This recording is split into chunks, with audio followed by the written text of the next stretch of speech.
बिस्मिल्लाहिर्रहमानिर्रहीम अस्सलाम वालेकुम। Welcome back to my channel. उम्मीद करती हूँ आप सब खैरियत से होंगे और अल्लाह ताला का शुक्र है कि मैं भी बिल्कुल ठीक ठाक हूँ। और अल्लाह ताला से आप लोगों के लिए यही दुआ है कि अल्लाह ताला आपको दो जहां की खुशियाँ नसीब फरमाएँ और आपको सेहत और तंदुरुस्ती वाली ज़िंदगी अता करें। तो नाज़रीन, आज मैं आपके साथ आलू वाले चावलों की बहुत ही मज़ेदार चटपटी रेसिपी शेयर कर रही हूँ। ये इतनी जल्दी बनते हैं और इतनी जल्दी बन के रेडी होने के बाद और इतने टेस्टी बनते हैं कि आप अपने हाथों को कभी भी रोक नहीं पाएंगे। और घर में बच्चे भी आलू वाले चावलों को बहुत पसंद करते हैं, ख़ासकर उस वक़्त जब बच्चे स्कूल से आते हैं तो वो लंच में फरमाइश करते हैं कि हमें तो आज भाई आलू वाले चावल ही चाहिए। तो रेसिपी स्टार्ट करते हैं। मैंने पैन लिया है, उसमें 1 कप ऑयल डाल दिया था। ऑयल को मैंने थोड़ा सा गर्म करने के बाद उसमें मैंने 1 चम्मच ज़ीरा और 1 अदद दरमियानी साइज़ की प्याज कट करके डाल दी थी। साथ ही मैं इसके 3 से 4 अदद हरी मिर्चें बीच में से टक लगा के वो भी इसमें ऐड कर दूंगी। इसकी खुशबू बहुत मज़े की लगती है तड़के में। साथ ही 1 तेज़पात का पत्ता भी मैंने ऐड कर दिया है। घर की रखी हुई चीज़ों से आज मैं आपको बताऊंगी कि आलू वाले चावल मज़ेदार किस तरह बनाए जा सकते हैं। तो इसको हम ब्राउन होने तक पका लेंगे। और 2 से 3 अदद मैंने लौंगे ऐड कर दी हैं। अगर तो आपके पास हैं तो आप शामिल कर दें, नहीं है तो मरना कोई मसला नहीं।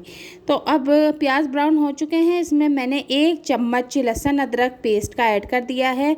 वो भी हम इसमें ही शामिल कर देंगे, प्याज में ही, और इसको थोड़ा सा फ्राई करेंगे।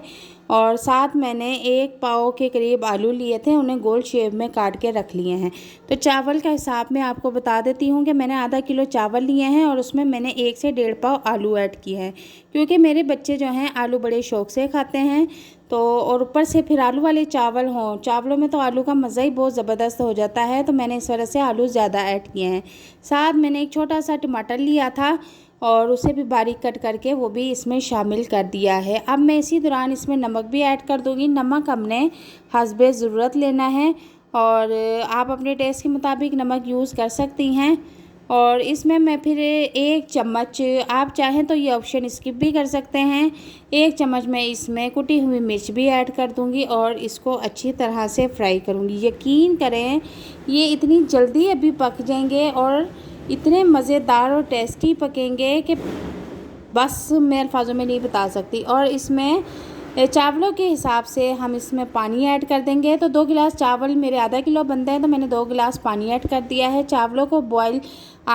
पानी को बॉयल आने के बाद मैंने इसमें चावल भी ऐड कर दिए हैं। चावलों का पानी खुश्क हो चुका है, सो दैट मैं इसको अब दम लगा दूंगी। और 15 मिनट बाद मैंने दम ओपन कर लिया है, तो माशाल्लाह बहुत ही ज़बरदस्त खुशबू आ रही है और बहुत ही टेस्टी चावल बनके रेडी हो चुके हैं। बच्चों से वेट नहीं हो रहा बिल्कुल भी। और घर की ही रखी हुई 2-4 चीज़ों से देखें कितने मज़ेदार एक ये है कि रेसिपी बनके रेडी हुई है। मैं अब आपको इसे प्लेट में निकाल के दिखाती हूँ और इसकी खुशबू यकीन जाने आप मेरे पूरे घर में फैली हुई है। तो इस रेसिपी को आप घर में ज़रूर ट्राई कीजिएगा, ख़ासकर अपने बच्चों को ज़रूर बना के दीजिएगा इस रेसिपी को। और अपने दोस्तों मेहमानों के साथ भी शेयर कीजिएगा और कमेंट बॉक्स में बताइएगा कि आपको ये रेसिपी कैसी लगी है और नेक्स्ट वीडियो में आप कौन सी रेसिपी देखना चाहते हैं, आप मुझे कमेंट सेक्शन में ज़रूर बताइएगा। मिलते हैं नई वीडियो में नई रेसिपी के साथ। तो तब तक के लिए मैं इजाज़त चाहती हूँ। ज़िंदगी रही तो ज़रूर नई रेसिपी लेके आपके सामने हाजिर होंगी। अपना ख्याल रखिएगा। अल्लाह हाफिज़।